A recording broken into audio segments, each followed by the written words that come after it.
was good, yeah. Oh, excuse me. Hello, everybody. Thank you very much for making it. My name is Khalid Ziadat, the guy in the video. I'm the Chief Operating Officer for CB Freight, flatbed company based out of Schaumburg, Illinois. We currently run about 180 trucks and about 30 reefer units.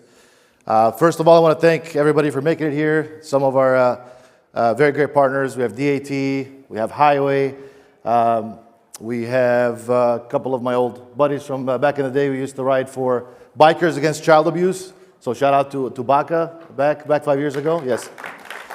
And yeah, some great other people to mention. But the speech or the talk today says Pro Talk, but mainly my background, I've been in trucking since 2011. This will be my 15th year. I started very young.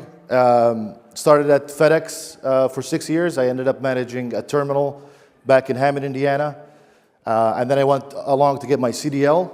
And after I drove 3 years on the road, I was doing flatbed. Then I got married, and my wife wanted me to get back in the office. I was over the road too much. So I got into operations and sales a little bit, and helped, or was a part of a company that we grew from about 180 trucks to 700 trucks and a $50 million brokerage. So I was an executive there, and then after that moved and met the owners here at CB Freight. I've been with them for about 3 years, started about 50 trucks, now we're at 200 trucks, and building a very strong sales department. So the speech here is pretty much, you know, they asked me to come out here and talk a little bit, and I think I can relate for the speech, is about how to grow your own fleet. So by the show of hands, how many here are owner-operators with less than 5 trucks, by the show of hands? Okay, very good. What about from 10 to 20 trucks? Good, okay. So today, the goal of today is you should leave here with more questions than answers. That's the idea behind it. So as we're going through these slides, I want you guys to keep in the back of your mind your company and your operation, because in trucking, the operation is so vast and different from each operation to the other, right?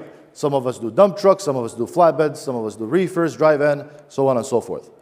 The common beginning is almost all the same, right?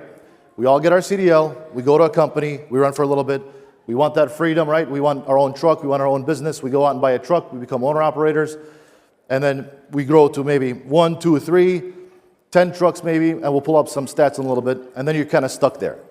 So I'm going to explain to you some of the things that people in your shoes are feeling, and maybe some remedies to that, on what you need to do or what can you do to kind of break that stage or break that barrier.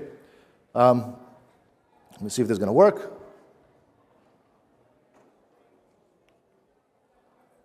Okay, there we go. So these are some stats from the FMCSA, and we all should know these, but in case you don't know, about 91% of the trucks on the road, or the authorities on the road, are between 1 and 10 trucks. And about 6% is between 10 to 25 trucks. And anything over 100 trucks, it's less than 1%. So think about that for a second, right? All the big companies, all the JB Hunts and the Schneiders and everything else like that, they're less than 1% in our industry. So that's where our focus is going to be, is why is that? You know, if everybody's doing everything right, you like what you're doing, why aren't you able to kind of grow your fleet? So not saying you have to, or people want to either, because some people are comfortable with 10 trucks, 15 trucks, 20 trucks. They have their couple of customers, that's where they're happy, and that's where they want to stay. So we're going to point out some things in the speech of what some of the roadblocks are and what some of the remedies are for them. And then hopefully, after the end of this, we can open it up to some Q&As and see if you guys might have some questions, and we're going to go over that. Then we'll go to the next slide. So, obviously one of the bigger reasons of, from the liability standpoint of growing the fleet, more trucks, more problems, right? More trucks, more problems. So the liability standpoint is a little bit different. Now you're not just, you're the boss, you drove the truck, maybe you drive sometimes on the weekends, you're dispatching your guys, you know your driver by their name, you know their wife's name, their kids, their daughter's birthdays, everything, right? So with that level, you're comfortable. You know that they're taking care of your trucks. You know when a breakdown happens, they're mechanically inclined. And you know that they're going to drive safe, they're not going to be on their phone. You trust those guys, right? So liabilities and violations and all those things are down because you're very hands-on in that operation. So 5 to 10 trucks, you can manage that by yourself. The industry standard says in fleet operations, companies that are at a high level, they look at the employee to the office to the driver ratio. So every 6 drivers on the road goes for 1 office person. That's kind of like a good ratio, a good standard. It used to be lower than that, but I think with a lot of the technology coming out and the TMSs and all the AI stuff, it's kind of shrinking. So every 6 people to 1. So if you're one guy running your entire company with 10 trucks, you're really squeezing that margin. And we're going to talk about margin as well. We're going to talk about profitability and margins in the next few slides. But safety is a very big aspect of it. Maybe you're doing it yourself. Maybe your significant other is doing it. Maybe your child is doing it, something like that with safety. But you're not proactively maybe looking at safety as a problem. You just want to make sure problems don't happen, right? So we don't have any systems. Bless you. We don't have any systems in place to be proactive on safety-wise. So that's one of the reasons. Now, the other thing is, as an owner, because I worked with a lot of owners, I work with owners right now, a big thing for them is obviously no one will ever do the work like you will as an owner. Just take that. No matter how good you are as an executive, nobody is going to be like the owner taking care of the company or making that decision or take care of it like you will. Maybe 99%, but not 100%. So just realizing that and accepting that is one step closer for you letting go some of the things that you do on a day-to-day basis to give to other people so you can focus on the bigger things. Because at that point, you don't want the business to own you, right? You want to own the business. So we're going to talk a little bit more about that as well. But that's one big reason. Go to the next slide. Okay. I really want to talk about the cost per mile because this is kind of an important subject, and we talked about it in the DAT show earlier this morning. But with the cost per mile, us as owner-operators on the road, how do we calculate the cost per mile, right? I could tell you 30 different ways to do it. You want to go to your fuel, your subscriptions, right? Your insurance, your truck payment, your maintenance. You want to do an average, and then you say, okay, I'm going to average about 10,000 miles a month, and divide that by your expenses, and you're going to come up with the number, let's say, $1.90. So I got that data from FMCSA and the American Trucking Association, and as much data as I can get, and I came up with the numbers that fleets between 1 to 25 trucks, their cost per mile average before the whole craziness that's happening in 2 weeks with fuel was about $1.90. And that number actually goes up as your fleet grows. Part of that is not only does your cost go up, because your cost should go down a little bit if you're getting better fuel rates. Maybe now you're on a fleet-based insurance policy where you're only getting charged per mile versus paying for per truck basis. So the bigger the fleet, you should get more discounts. However, it's more manpower to handle it. Now you need a bigger office. So the cost goes up, statistically speaking, as your fleet grows. And we're going to talk about that with margins a little bit. Also, your idle time increases because now it's not just you with 10 guys. Now you have 20 trucks, right? So you're constantly trying to dispatch your guys, or maybe now you've hired a dispatcher, but you're constantly trying to recruit the drivers and putting out fires from the new drivers coming in, and maybe you're not putting in all the heart that you got into it because you need to make the payroll on Friday, right? It's reality. I got to get this truck moving. I got to get some loads. I got to make payroll. So I don't want to say the word sloppy, but maybe you're doing it at a faster pace than you normally do. So because if a truck sits, it's not doing the 10,000, now your cost per mile just went up, right? Because the truck's sitting. You counted your cost per mile based on the truck payments if the truck's driving 10,000 miles a month. But if the truck's not driving 10,000 miles a month, guess what happens? Your cost goes up, right? So what saves companies with about that 25 trucks? Their margins are a lot higher. And I'm going to go into that slide. Next slide, I think we can segue into that next one. There we go. Looks complicated, right? A lot of numbers up there. So before we dive into the numbers, this is what I want you to think about. When you have about 1 to 25 trucks and your cost is about $1.90. This is based on an average of $25,000 in gross at 2.5 RPM. An average of $2.50 per mile, loaded and empty, at 10,000 miles a month, at $25,000 gross per truck. Based on that, and a cost per mile being at about $1.90, which is taken from the ATA data and the FMCSA, your margin, if you look at that 25 truck mark, you're about, and these are the margins here. The bottom number, 24%, 23%, 23%, 23%, and it kind of goes down as your truck count goes up. That's the numbers on the bottom. So the numbers on the left is your profit per truck. And the numbers on the right is your gross. So what did we learn from this slide pretty much? The lesser trucks you have, the more margins you have. And if you take a look at the top number, it will increase significantly until it hits that $27.5 thousand. And then what happens when the margins shrink, now you need more gross to make the same amount of money as you did when you had about the 25 trucks. Does that make sense? Good. I hope that did, right? By raise of hands, did that make sense? Okay. So what we need to do is we need more gross because we have slimmer margins to do. With that, obviously comes all the headaches and the risks. Right? Now you have more trucks on the road, it's more liability. God forbid, crashes, safety violations goes up. You have a lot of problems with growing that fleet. So what can you do from a business owner if you decide, you know what, I'm going to go ahead and start. I need to build that fleet. I want to get to 50 trucks because I want to service my customers better. I want to expand. I want to make more money. We're all here to make money. So how can we do that with mitigating the risk, making sure we're profitable, and making sure we have the right systems and things to do it?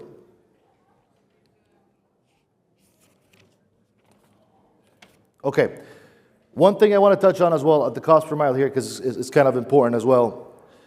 And this is an advice you can take from somebody who have done this plenty of times in the past. When you're in business and you're thinking about that growth strategy and you want to grow, you obviously need some good partners to do it, right? You might have great credit and everything else like that, and you're financing trucks and you're making the payments on time until you hit a certain level.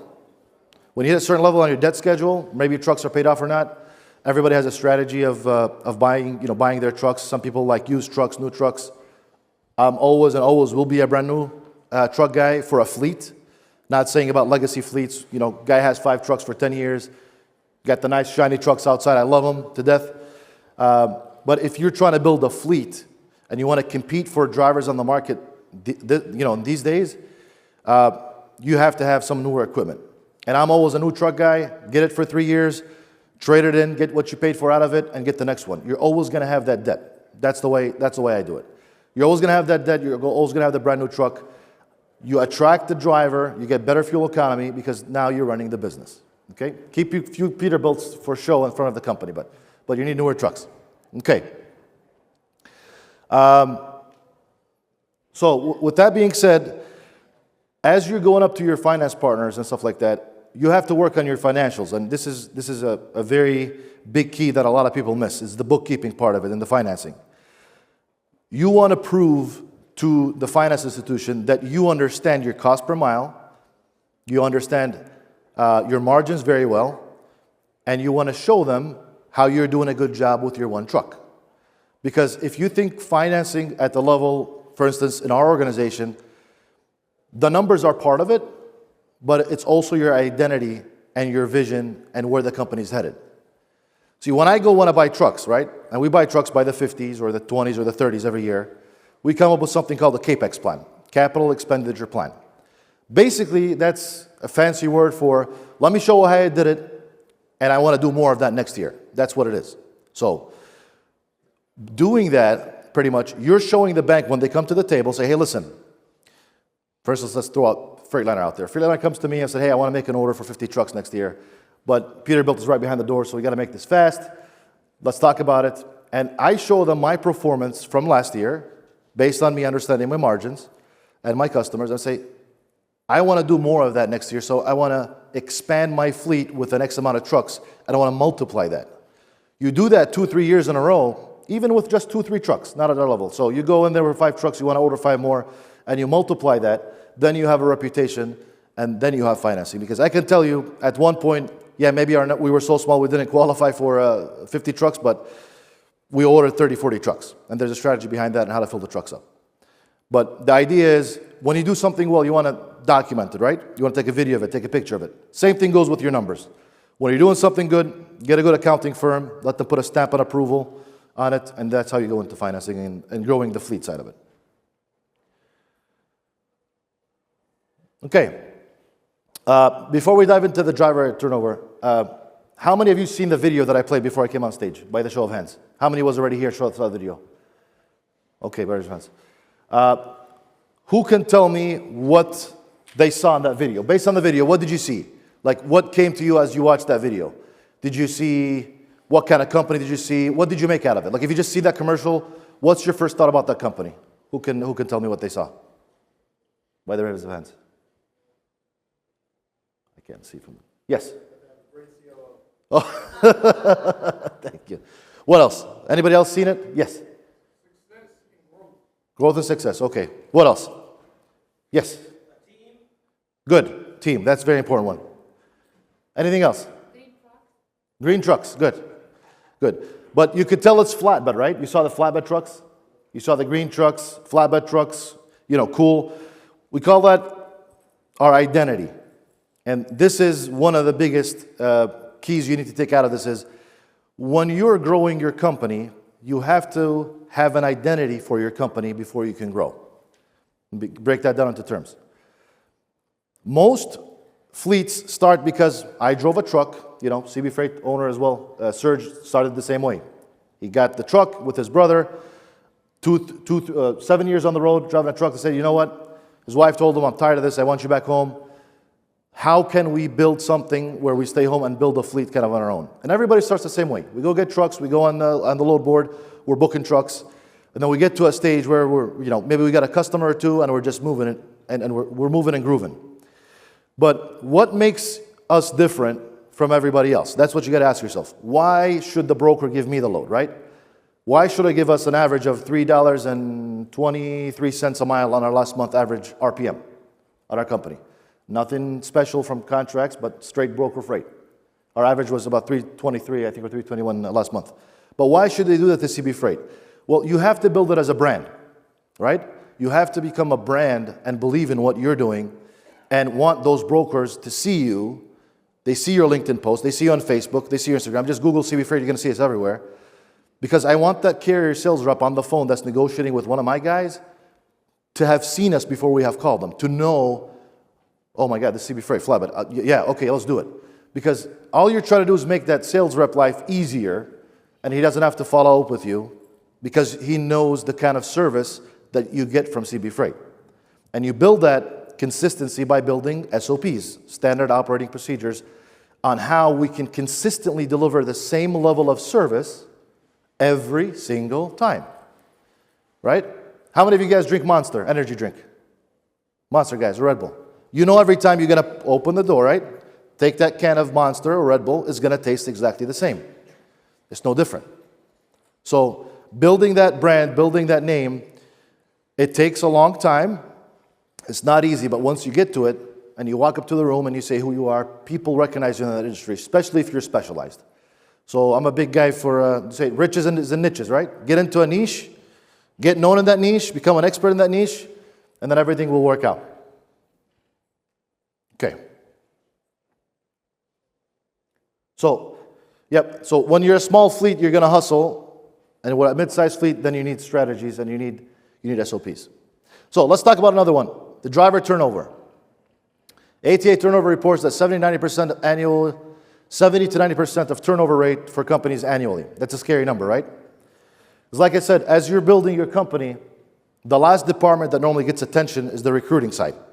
Why is that? As you're owning the company, you need a driver. It's word of mouth, most likely, or you just post an ad on Indeed, or ZipRecruiter, one of the platforms, and you get about 10 candidates. You call them and you vet them, and as an owner, you pick one of those guys, right? That's great. When you reach a level of 25 to 30 trucks, because marketing and identity and recruiting, they go hand in hand together. Not only in marketing are you attracting the customers, you're also attracting the drivers, right? How many of us on the road, if I tell you a make and color of a truck and what trailer is behind it, I bet everybody in this room that was on the road can tell me what that company's name is. It's the black, old, used to be old, Peterbilt's with gold lettering and a flatbed in the back. TMC, right? So everybody knows the black and gold and flatbed trucks is TMC. Why do you think they did that? They look cool, but why did they do that? Identity, right? Brand. They see that TMC logo, oh, those are the gold and nice black trucks. So they have an identity for themselves. So not only do the customers want to give them loads, or they feel trusted, or they feel like they know who they are, they're a big company, but the drivers also follow that same trend. So don't only market and make an identity for yourself, but you also make it for your drivers. You make it for your office staff, for the employees coming in the door. I want to be a part of that company because they have an identity and people recognize where I work at, right? So they want to hold your identity and hold your brand dearly to their heart, and they want to preach about it. They want to be proud of it. Because that word of mouth alone from everybody around you, the company will build itself based on your culture. And that's how you start. Okay. So the recruiting part of it, take that in consideration from the beginning, from the early stages. What culture you have for your team, where do you want to see your company, and never slack on the recruiting part of it and the marketing. It's just as important as getting those loads. So that's what I'm going to talk about, the turnover.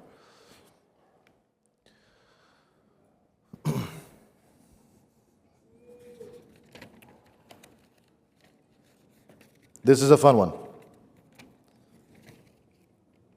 The owner dependency. How many fleet owners again? By the show of hands, see? How many of you guys, if you stop showing up to work, how many days your company will last? 5 days, a week, till the next payroll cycle? Right? So if your business doesn't run without you, you might own a business by paperwork, but the business always owns you. And it's not always your fault, because the rebuttal I hear from that is like, well, nobody knows how to do it the same way I do it, right? I get that. But you as a business owner now have to sacrifice some of those things that you do with your touch to get the person who's going to do it 90% as good as you, or 85% as good as you, or 95% as good as you. Because if you don't grow, you're dying, right? The company's going down. So you have to be that rocket ship, that booster for your company to break through the sound barrier and take it to the next level. So you have to trust the people that are with you, whether it be in dispatching, whether you like to do the safety part of it or the recruiting part of it. You have to build the SOPs, and you have to teach them how to do it your way as much as you can. Maybe sit with them for 6 hours, like really sit down with them for 6 hours. Because many owners out there, they don't even have time to sit and train new people. They just don't have the time, right? They're busy constantly going around. Truck broke down. I got to tow this truck. The customer called. He's pissed off. The driver needs to go home for 3 days. I can't cover this load. The factory didn't pay the bill. This broker went out of business. All those things, right? So to sit with your mind with an employee in your office, that first, 3 or 4 or 5 people in there, to give them step by step how to do things is just as important as you actually doing it yourself. So spend time with your people. Teach them how to do things your way, and then slowly. Don't reprimand them when they do something wrong, but teach them the way, and teach them the way of thinking, not just the way of doing, right? That's very important too. Not just do this because that's how we do it. No, you have to do this because this is our thinking behind it. So next time he's going to come to a problem, right? And it's not in the SOP book.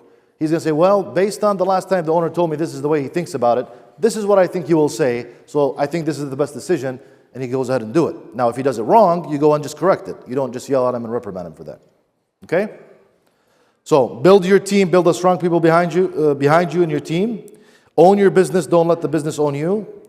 And hire with intentions and with clear duties and SOPs. Okay?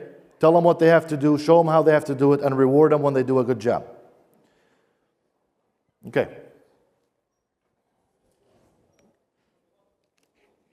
And this goes into the next one. See, I know the slides in the back of my head. Okay. So, safety is probably the most important thing in a trucking company. And being proactive in safety, it's sad to see, but from what I see, it starts at a very late stage. It starts sometimes when the FMCSA knocks on the door, God forbid there's an accident on the road.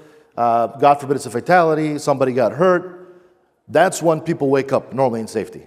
It doesn't start at the beginning, because at the beginning they think of it as a cost, right? They think of it as a cost, as an expenditure. It's more salaries. It's more money I have to spend on something that's not happening, because we in trucking are right now. This is happening right now, right? We don't look ahead of us. Safety is one of the most overlooked things, and it's one of the biggest reasons why it takes company out of business. One accident, one liability, $1 million claim or two, nobody wants to insure you, you shut the doors and you go home. So being proactive in safety is one of the most overlooked things that I see in the industry. So be proactive, talk to those drivers. They're your buddies outside of work. When they come to work and they drive that truck, they got to do it your way, right? It's either your way or the highway. Not everybody likes front-facing cameras, back-facing cameras, and all that stuff. I have 360 cameras on my trucks, and we spend close to $200,000 to equip our fleet with 360 cams. Any of my trucks on the road right now, you can watch it live from all sides. You can even watch the driver tarping or strapping or securing that equipment in the back of the truck. Not just to see how he's doing, because I don't have time to watch what he's doing, but just in case something happens for that driver or for that truck, or the way the shipper loads that and it hurts my driver, or my driver has to climb on the back of the something and slip and fall because it's too windy, I want to make sure they're protected too. So there's not enough money you can spend on preventing liability from happening, because after you get everything right, the one thing we can't control is the people on the road, right, driving the trucks, right? That's always the four-wheelers, right? So that part, you can never spend enough money on it, is preventing your company from liability from people on the road. So be proactive about safety, hold safety meetings all the time, make it fun, grab everybody for barbecue, have barbecue and talk about a story that happened and say, hey, you guys, we got to think about this, make it, you have to care about them too, right? I want to make sure you get back to your family. I want to make sure you get back to your kids. I don't want to have to pick up the phone and call your wife and tell her that you're not going to make it home tonight. Make it hit them hard, pretty much. Because when they're driving on the road, because I drove 3 years myself, that's all I think about. I never drove with a radio. I just think about things, right?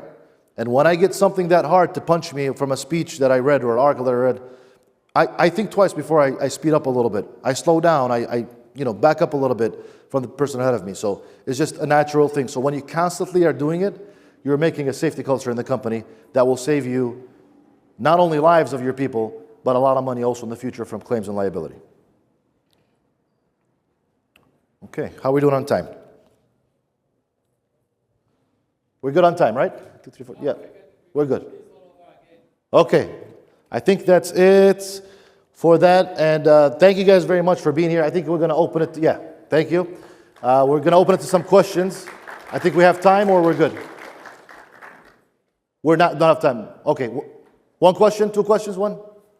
One question. Okay, we'll take one question. Anybody has any questions?